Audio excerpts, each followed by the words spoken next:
एक मुर्गी के दो ही बच्चे थे, चीचू और बीचू। एक कौवा हर वक्त इस ताक में रहता कि किस तरह ये मुर्गी जाए और वो उसके बच्चों को खा जाए। चीचू और बीचू बहुत खूबसूरत थे। दोनों भाई बहुत शरारती थे और हर वक्त लड़ते रहते और सोते रहते।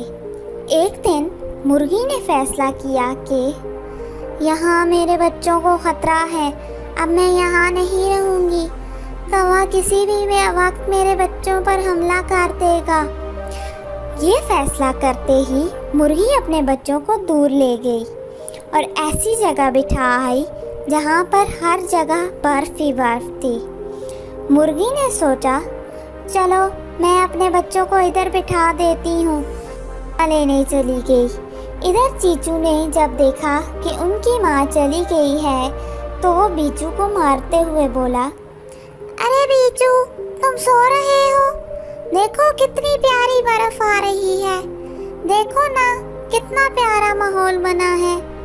चीचू की बात सुनकर बीचू नींद में बोला, अरे चीचू सोने दो, मुझे नींद आ रही है। ये कहते ही बीचू फिर से सो गया।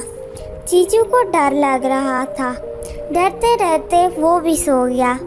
इतने में एक बर्फ का गोला चीचू को आ लगा और उसकी आंख खुल गई और वो बीचू को मारते हुए बोला, बीचू, तुमने मुझे मारा? तुम्हारी इतनी हिम्मत? बीचू नींद में बोला, मैं तुम्हें क्यों मारूंगा? मुझे तो खुद सर्दी ने तंग किया है। मैं सोया हुआ हूँ। मेरे भाई, तुम मेरे साथ जुड़कर सो जाओ ताकि मैं सर्दी से बच जाऊं। ये कहते ही बीचू फिर से सो गया। चीचू ने जब देखा कि बीचू सो गया है तो वो भी उसके साथ जुड़कर सो गया। इतने में एक और बर्फ का गोला आया और चीचू को आ लगा। चीचू की आंख खुल गई और वो गुस्से से बीचू को मारते हुए बोला, आ जाए मामा, मैं उनको तुम्हारा बताऊंगा। तुम किस तरह पहले मुझे सोने का कहते हो और फिर पत्थर मारते हो।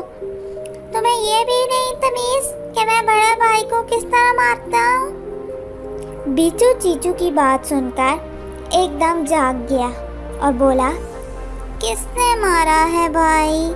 मुझे तो इस नींद और सर्दी ने तंग किया हुआ है।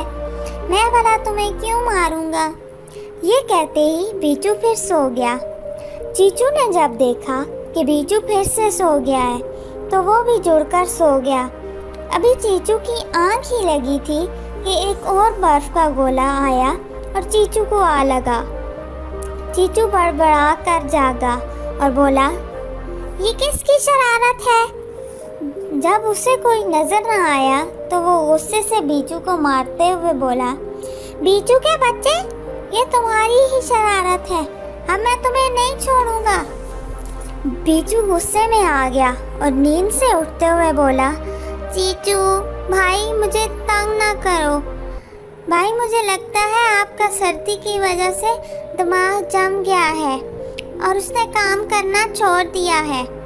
बीचू चीचू की बात सुनकर गुस्से में आ गया और उसे मारते हुए बोला, चीचू, मैं देख रहा हूँ तुम बहुत बदतमीज होते जा रहे हो और छोटे बड़े की तमीज भूलते जा रहे हो। चीचू की बात सुनकर बीचू बोला, भाई, मैं आपसे बदतमीजी नहीं कर रहा। आपको सिर्फ बताने की कोशिश कर रहा हूँ कि हम इस वक्त बर्फ वाले इलाके में हैं और ऊपर से बर्फ के गोले आ रहे हैं जिनको आप पत्थर समझ रहे थे। बीचू की बात सुनकर चीचू ने गौर किया तो उसे बीचू सच्चा लगा।